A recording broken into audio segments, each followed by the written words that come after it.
Vice President Kamala Harris is reacting to President Biden's State of the Union address last night and addressing the conflict in the Middle East. She spoke with our Nancy Cordes a short time ago.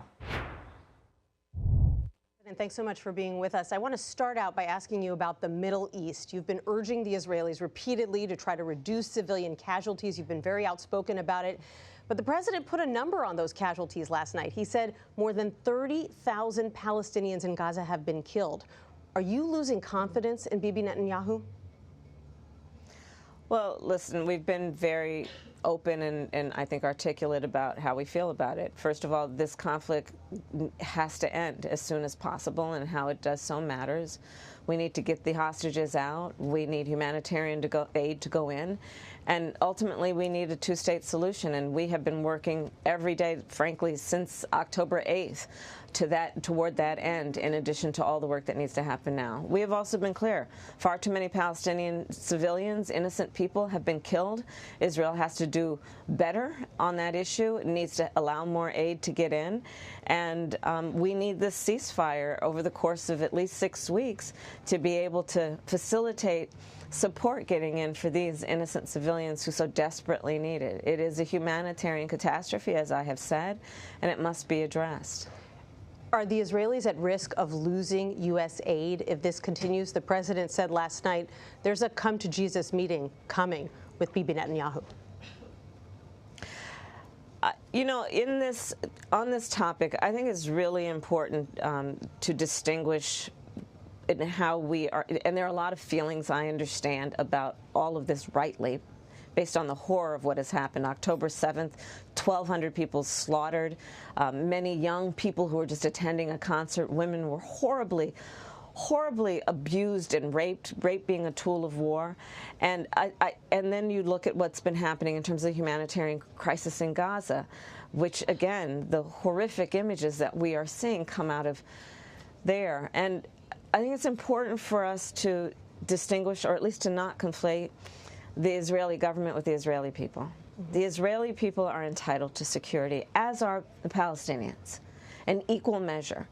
And our work is always, as the United States of America, going to be to do what we must and what we always have, to stand for the security of Israel and its people, and also to do what we have done behind closed doors and in public around forcing a better path forward in terms of what's happening currently in Gaza. Border policy was a big part of the State of the Union address last night. President Biden has said he's considering using executive action to harden border policy, to restrict access to asylum. Is that executive order going to happen, and when? I don't have anything to report to you today beyond what the president has said, but I, on this issue, must stress an additional point the president made.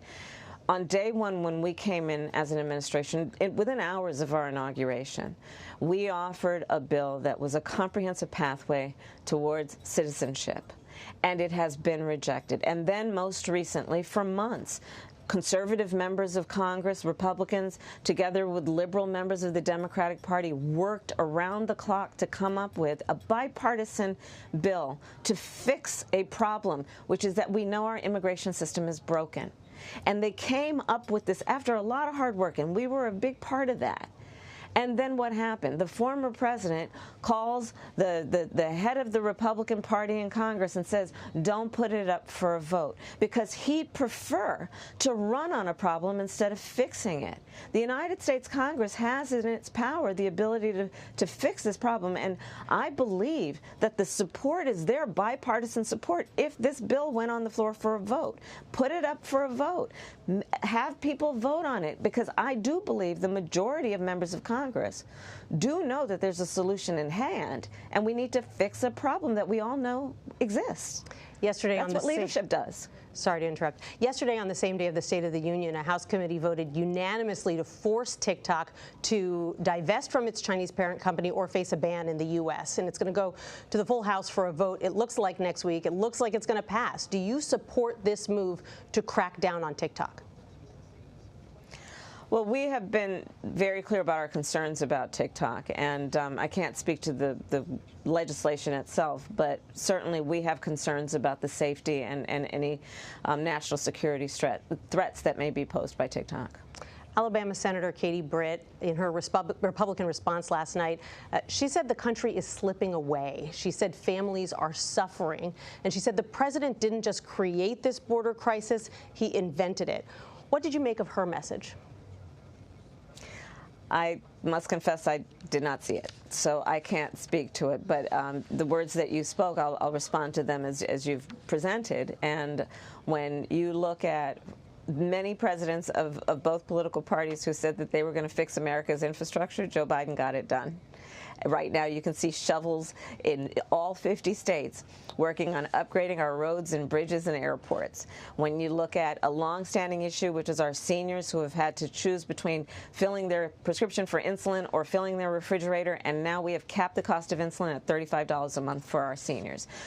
Forever, people talked about and asked that a president would have the courage to allow Medicare to negotiate drug prices on behalf of the people of the United States. We got it done. And now for seniors, they're capped at $2,000 a year for their prescription medication. And in our next 4 years, we're going to make sure it's not only for seniors, but for everyone. So there you have it. I know you were in the House chamber last night when this happened, but Senator Britt said that the Republican Party, quote, strongly supports nationwide access to in vitro fertilization. But Speaker Johnson, who you were sitting right next to during the State of the Union address, told CBS News that the party has to grapple with the process involved with IVF because it can include discarding embryos. Do you think that the nation needs some kind of federal protection for IVF going forward?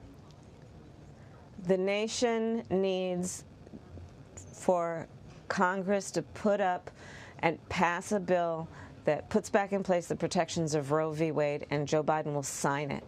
There's a direct line between the former President Donald Trump handpicking 3 justices of the United States Supreme Court with the intention that they would overrule Roe v. Wade, and they did. And thereafter, in state after state, you've seen extremists pass laws that would criminalize health care providers, provide for jail for them giving relief to women. You've seen women being punished for what? Wanting to have an ability to make decisions about their own body and not tell their government what to do, and not have their government tell them what to do. And let's be clear on this issue. One does not have to abandon their faith or deeply held beliefs to agree. It should not be the government telling these women what to do. And the irony of it is, on the one hand, these extremists say a woman does not have the authority and right to end an unwanted pregnancy, and on the other hand, she doesn't have the right to start a family when she dreams and prays for that. What we need is to put back in protections for women to make decisions about their own body and not have members of Congress, members of state legislatures telling women what to do with their bodies. This is 2024, and they are trying to take us back in a way that I believe is completely unacceptable for most of the women of America, whoever they have voted for in the past.